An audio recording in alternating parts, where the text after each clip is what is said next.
சில சவால்கள் இருந்ததுங்க. நான் டிராவல் பண்ணும்போது கழிவறைகள் பிரச்சனை இருந்தது. நான் ஏதாவது ஊருக்கு போனேன்னா அந்த ஹோட்டல் நல்ல ஹோட்டலா பார்த்து தங்கலாமான்றதுக்காக செலவுகள் ஜாஸ்தி ஆச்சு. நான் வந்து பேருந்துகள்லாம் பயணிக்கும் போது ஒரு 6 மணிக்குள்ள திரும்ப நம்ம ஊருக்கு வந்து சேர்ந்துடணும், இல்ல ஹோட்டலுக்கு வந்து சேர்ந்துடணும்ன்ற அந்த சேலஞ்ச் எல்லாம் இருந்தது. ஆனா அது நீங்க போக போக நீங்க கடந்து போயிட்டே இருக்கலாம்.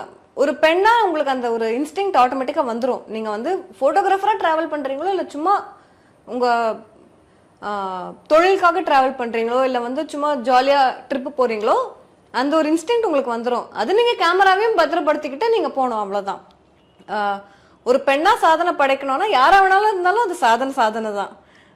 நீங்க போற பாதை வந்து கொஞ்சம் நீளமா இருக்கும் ஒரு பெண்ணா இருக்கிறதால, கொஞ்சம் கரடு முரடா இருக்கும். ஆனா நீங்க ஒரு நல்ல ஷூ போட்டுக்கிறீங்க, அந்த பாதையில நடந்து போயிடலாம், அவ்வளவுதான்.